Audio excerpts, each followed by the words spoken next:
कार्रवाई करें और ऐसे बाबाओं के ढाबा को बंद करावें। ये बाबा नहीं, ये सब तो एक प्रकार से महाप्रकार के अपराधी हैं। इन बाबाओं के ऊपर कार्रवाई होनी चाहिए। ऐसे बाबा समाज को क्या संदेश दे सकता है? जो आचार्यों का सम्मान न करे, जो ब्राह्मणों का सम्मान न करे।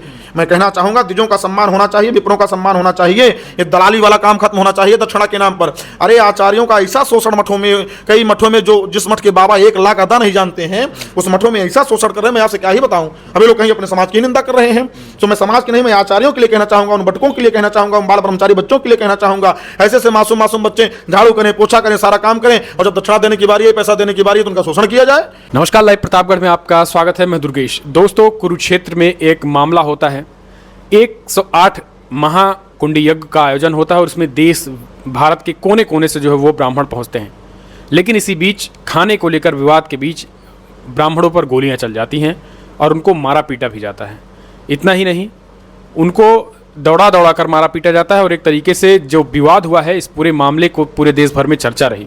आयोजकों के खिलाफ FIR भी हुई। हालांकि इन सब तमाम मुद्दों को लेकर जानने के लिए हमारे साथ कथा व्यास भार्गवानंद जी महाराज जी, इनसे जानने की कोशिश करेंगे कि जिस तरीके का विवाद हुआ है कैसे देखते हैं और ऐसे लोगों पर कार्रवाई होनी चाहिए जिस तरीके से ब्राह्मणों के साथ मारपीट हुई। महाराज जी, जिस तरीके से ब्राह्मणों के साथ मारपीट हुई, आपने देखा उनके साथ खाने को लेकर विवाद हुआ। कहा गया कि एक तो खाना खराब दिया गया और उस पर जब आवाज़ उठाई तो उनके साथ मारपीट की गई, यानी उन्हें महायज्ञ के लिए बुलाया भी गया और उनके साथ मारपीट की गई। इसे आप कैसे देखते हैं? सर्वप्रथम बहुत बहुत साधुवाद दुर्गेश जी आपको।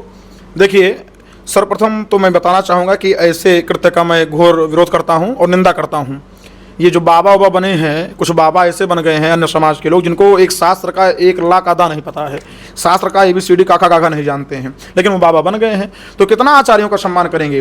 वो मठ बना लिए हैं, मठ को बनाए हैं केवल धन उगाही करने के लिए, कमाई करने के लिए। फॉर्च्यूनर से चलेंगे, BMW से चलेंगे, तमाम गनर रखेंगे। मैं मानता हूँ रखना चाहिए, अच्छी व्यवस्था है, पैसा आ रहा है तो। लेकिन तुम यज्ञ कर रहे हो, यज्ञ के नाम पे कितनी वसूली कर रहे हो? एक यज्ञ हवन कुंड पे बैठने के लिए 51,000 21,000 जो तुमने चंदा लोगों से लिया हो, और जब वहां पर आचार्य जाते हैं तो आचार्यों को बासी भोजन कराओगे। दक्षिणा देने की बारी आएगी तो तुम 1100 के नाम पे लिए हो तो 700-300 रुपया पकड़ाओगे।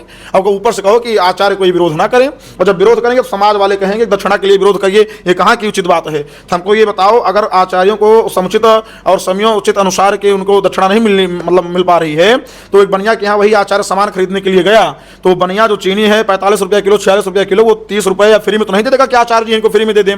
सब्जी लेने जाएंगे तो फ्री में नहीं दे देंगे कि आचार्य जी दे दें। कोई वो सामान लेने जाए कोई व्यक्ति फ्री में नहीं देगा कि आचार्य जी फ्री में दे दें। वो तो अपना व्यापारिक सिद्धांत के अनुसार दक्षिणा और द्रव्य पैसा तो लेगा ही। तो जब वो पैसा लेगा तो उनका भी अपना एक परिवार है, उनका भी एक अपना निजी जीवन है, उनकी व्यवस्था कहाँ से चलेगी? उनको दक्षिणा देना चाहिए, पहली बात। दूसरी बात, यज्ञ नारायण भगवान माने यज्ञ नारायण पुरुष से, भगवान से और दक्षिणा रूपी कन्या से विवाह हुआ, इन दोनों के संयोग से फल रूपी पुत्र जन्म लेता है। जिस यज्ञ में आचार्य का, ब्राह्मण का, विप्र का सम्मान न हो, वो यज्ञ कोई फलदायी यज्ञ हो ही नहीं सकता है। कोई फल उसका मिलेगा ही नहीं, पहली बात। दूसरी बात, राम जी कहते हैं कि यज्ञ तो करो, यज्ञ में स्वयं भगवान नारायण है, यज्ञ नारायण भगवान है, लेकिन भगवान राम ललकार के कहते हैं सगुण उपासक परहित नियत नेत दृढ़नेम तेनर प्राण समान मम जिनके द्विज पद प्रेम। वही व्यक्ति मुझे प्राणों के समान प्रिय है जो द्विज के चरणों में प्रीति रखता हो। देखिए, ब्राह्मण ब्राह्मणी द्वारा उत्पन्न संतान ब्राह्मण कहलाता है। जब यज्ञ पवित्र संस्कार कर दिया जाता है तब वो द्विज कहलाता है। जब अपने कर्म में प्रवृत्त हो, दान लेना दान देना, यज्ञ करना यज्ञ कराना, विद्या लेना विद्या देना, तो वो विप्र कहलाता है। भगवान ने अवतार लिया है तो पहला शब्द विप्र के लिए है, विप्रधेनु सुरसंत लीन मनुजी अवतार, क्योंकि विप्र से ही सर्वस्व है। ध्यान दीजिएगा, कर्म अगर किसी के खराब हैं तो वो पूजनीय नहीं हो सकता है, लेकिन कर्म भी और धर्म भी और मर्म भी सब सही है तो अगर जो भी उसका अपमान करेगा उसका सर्वनाश होगा। अच्छा, कुछ लोग वीडियो वायरल कर रहे हैं कि वहां पर श्लोकों को गाया गया, इसके कारण ऐसा हुआ, ये हुई। मैं मानता हूं शास्त्रीयता की बात है, आप बताओ करो, लेकिन ये कहाँ का न्याय है कि तुम गोली चलवा दो ब्राह्मणों के ऊपर, तुम लाठीचार्ज करवा दो, बासी भोजन पे विरोध करने पर तुम जो है उनके साथ दुर्व्यवहार करो? कहाँ का न्याय है? मैं आपको सही सही बता दूं दुर्गेश जी, इस समय जितनी उपेक्षा आचार्यों के, द्विजों के, विप्रों के, ब्राह्मणों की हो रही है, उतनी उपेक्षा किसी समाज की नहीं हो रही है। और इसके कारण ये स्वयं है, क्योंकि ये संगठित नहीं है। अगर संगठित हो जाए तो ऐसी कोई व्यवस्था हो ही नहीं। अरे एक ठेकेदार ऐसे अनुष्ठान लेते हैं, या तो ऑनलाइन अनुष्ठान हो रहा है, जो भी हो रहा हो, 51,000 का 1 लाख का अनुष्ठान ठेका ले लिए और गुरुकुल से बच्चों को बुला लिए। अच्छा, बच्चे लोग चले आए, अव्यवस्था इसी तो बच्चे आए अनुष्ठान करने के लिए, 1100 रुपये के नाम से आचार्य से 2100 5100 जो भी एक दिन का एक आचार्य का लिए हैं, उसमें क्या करेंगे 300 400 500 रुपया पकड़ा दिए, बाकी सब रख ली। दलाली चल रही है, वो आचार्य तक पूरा पैसा नहीं पहुंच रहा है। आपके माध्यम से तमाम उन जजमानों को कहना चाहूंगा, आप दक्षिणा का देन लेन अपने हाथ से कीजिए। कोई भी यज्ञ कराओ, अगर 11 आचार्य हैं, 21 आचार्य हैं, 5 आचार्य हैं, तो सबको दक्षिणा दो, सबका चरण वंदन करो, इससे आपको फल मिलेगा। किसी ठेकेदार को देने से आपको फल नहीं मिलेगा, ठीक है? इस बात को किया। अब उनका त्याग देखो आचार्यों का, बचपन में जिस अवस्था में लोग अपनी माँ की गोद में आंचल में छिपे रहते हैं, स्तनपान करते हैं, उस आंचल का परित्याग करके वो बच्चे जाकर के गुरुकुल में पड़े रहते हैं, गुरुकुल की व्यवस्थाओं को एकदम सुदृढ़ पूर्वक चलाते हैं और शास्त्र का चिंतन करते हैं, शास्त्र का अध्ययन करते हैं, तब वो आगे चल करके समाज का नेतृत्व करते हैं। और उनके इस त्याग को कोई नहीं ध्यान देता है, कहेंगे इनको मांगना नहीं चाहिए दक्षिणा। अब मांगे नहीं तो अपने आप से देता कौन है, ये भी बताओ।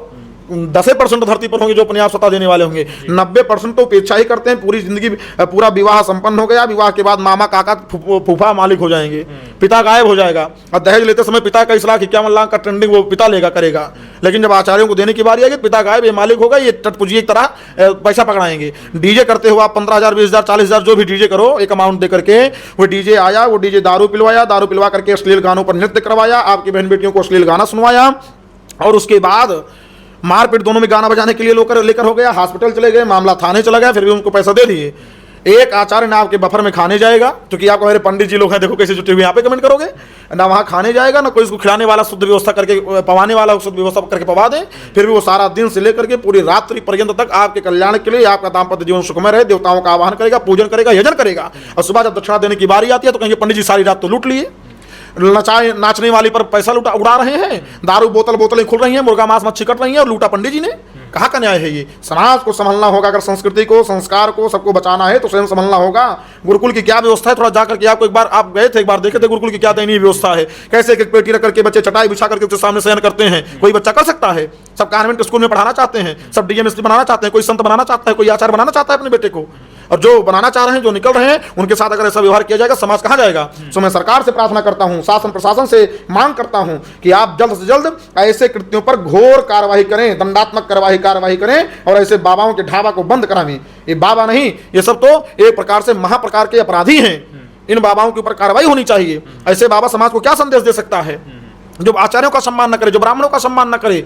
मैं कहना चाहूंगा द्विजों का सम्मान होना चाहिए, विप्रों का सम्मान होना चाहिए, ये दलाली वाला काम खत्म होना चाहिए दक्षिणा के नाम पर। अरे आचार्यों का ऐसा शोषण मठों में, कई मठों में, जो जिस मठ के बाबा 1 लाख अदा नहीं जानते हैं, उस मठों में ऐसा शोषण कर रहे हैं, मैं आपसे क्या ही बताऊं। अभी लोग कहीं अपने समाज की निंदा कर रहे हैं, तो मैं समाज की नहीं, मैं आचार्यों के लिए कहना चाहूंगा, उन बटकों के लिए कहना चाहूंगा, उन बाल ब्रह्मचारी बच्चों के लिए कहना चाहूंगा। ऐसे मासूम बच्चे झाड़ू करें, पोछा करें, सारा काम करें, और जब दक्षिणा देने की बारी है, पैसा देने की बारी है, तो उनका शोषण किया जाए, उनका वस्त्र तक पछाड़ें, धुले, सब कुछ करें वो बच्चे। लेकिन बच्चों को जब कुछ देने की बात आ रही है तो महाराज पूछो मत। और यजमान भी आप जो कह रहे हो कि बिना मांगे कैसे कर दिया जाए, यजमान भी ऐसी धोती देंगे कि एक बार पहन के स्नान कर लो तो उसका पोस्टमार्टम हो जाए, धोती भी शर्म करेगी धोती बनने पर कि मैं काहे को धोती बन गई। तो इस ऐसी मानसिकता से समाज में आचार्य संत कथावाचक नहीं पैदा होंगे। ध्यान दीजिएगा, अगर इस व्यवस्था को आगे लेकर के चलना है तो समाज को सोचना होगा, इनकी भी एक जिम्मेवारी, एक व्यवस्था है। शास्त्री का, आचार्य परंपरा का कितना सम्मान रह गया है भारत देश में। जो अयोध्या, सोचिए, अगर इनको स्वयं राजा बनना होता तो चंद्रगुप्त मौर्य को राजा ना बनाते, चाणक्य जी स्वयं राजा बन जाते हैं। और तो और जाने दीजिए, जिस अयोध्या की आप बात करते हो, उस अयोध्या में राम जी का वनगमन हो चुका है, दशरथ जी का प्राण प्रयाण हो चुका है, भरत जी ननिहाल में है, और संपूर्ण राजगद्दी वशिष्ठ जी के नेतृत्व में है। लेकिन भरत जी को आने पर सौंप दिया। ये ब्राह्मण का त्याग है, एक आचार्य का त्याग है। लेकिन वो राज सत्ता भी सदैव नतमस्तक करते थे। हमारे यहाँ कारण क्या हो गया है, जो राजनेताओं की चापलूसी में आचार्य लोग कुछ जुट गए हैं, कुछ लोग, ये सबसे बड़ी गड़बड़ी है। व्यासपीठ पर पहुंच गए तो तमाम उन्हीं का वर्णन चालू हो गया, भगवान किनारे हो गए। कोई राजनेता पहुंच गया मंच पर, उसी की चर्चा चालू हो गई। ठीक है, भगवत कृपा है तभी उस पद पर पहुंचा, चर्चा होनी चाहिए। लेकिन मैं समझता हूं उस व्यासपीठ से कथा का जब तक समय है, 2 व्यक्ति भगवान और भक्त की चर्चा करो, सबसे अच्छा है। किसी व्यक्ति की चर्चा मत करो, वो कितना अपराध कितना पाप कर रहा है। लेकिन आजकल महाराज वही है जिनके नखियर जटा विशाला ते तापस प्रसिद्ध कलिकाला, झूठे ही लेना, झूठे ही देना, झूठ का ही बोलबाला, ये सब स्थिति इस कलिकाल में प्रकट हो रही है। सो मैं करवत प्रार्थना करूंगा अपने ब्राह्मण समाज से, आचार्य समाज से, अगर किसी भी प्रकार कहीं अपमान हुआ है तो पूरा आचार्य समाज, विप्र समाज उसका पुरजोर विरोध करे, और विरोध करके उसका सामाजिक बहिष्कार करे। और ये आचार्य ही है जो आज धर्मांतरण को रोक रहा है। कितने बड़े पैमाने में धर्मांतरण हो रहा है, ईसाई पादरी सब बन रहे हैं, इनको रोका जा रहा है, बौद्धिस्टों को रोका जा रहा है, निरंतर काम किया जा रहा है। हम बता दें, होली के दिन आप आइए, मैं बात करवा दूंगा, मैं होली के दिन तमाम अपने बनवासी भाइयों के बीच में था, रहेगा, बनवासी भाइयों के बीच में रहकर मैं होली मनाया हूँ। मुझे बड़ा आनंद आया, गौरवान्वित महसूस हुआ कि मैं सबरी मैया के पास जैसे बैठा हूं।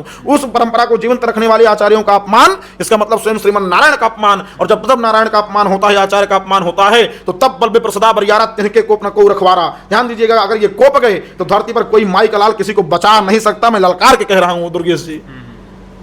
तो यानी जो कुरुक्षेत्र की घटना हुई, आप मानते हैं कि इसका पुरजोर विरोध करते हैं, इस तरीके से ब्राह्मणों के साथ नहीं होना चाहिए? बिल्कुल नहीं होना चाहिए। समस्त गुरुकुलों में मैं कहना चाहूंगा कि बढ़िया जा करके एसपी और डीएम कार्यालय को सारे आचार्यों को घेराव करना चाहिए और घेराव करके मांग करें ऐसे बाबाओं के, जो है उनको सजा मिलनी चाहिए ऐसे बाबाओं को।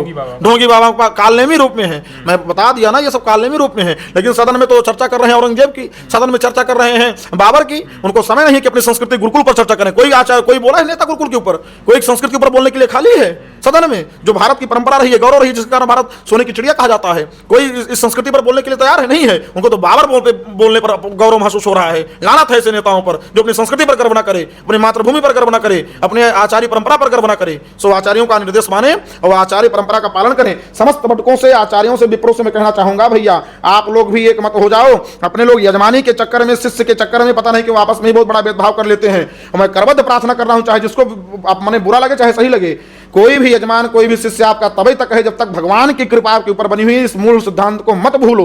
भगवान की कृपा जिस दिन खत्म हुई उस दिन सारे शिष्य, सारे जितने भी यजमान हैं, सब छोड़ के भाग जाएंगे। कोई किसी का नहीं होगा। चमत्कार को नमस्कार लोग कर रहे हैं। सो अपनी एक यूनिटी बनाइए, एक सोसाइटी बनाइए, मजबूती लाइए। किसी संत का अपमान हो, आचार्य का अपमान हो तो उसमें हास्यास्पद मत होइए। उस पर जाकर के एकदम वीरता के साथ उसका पुरजोर विरोध कीजिए। अब कोई लोग उस गाने को वायरल कर रहे हैं कि आचार्य लोग गवाए इसलिए, वहां मंत्र गाया गया इसलिए ऐसा हो गया। इसमें तुम्हारा गौरव नहीं है, इसमें गौरव महसूस मत करो।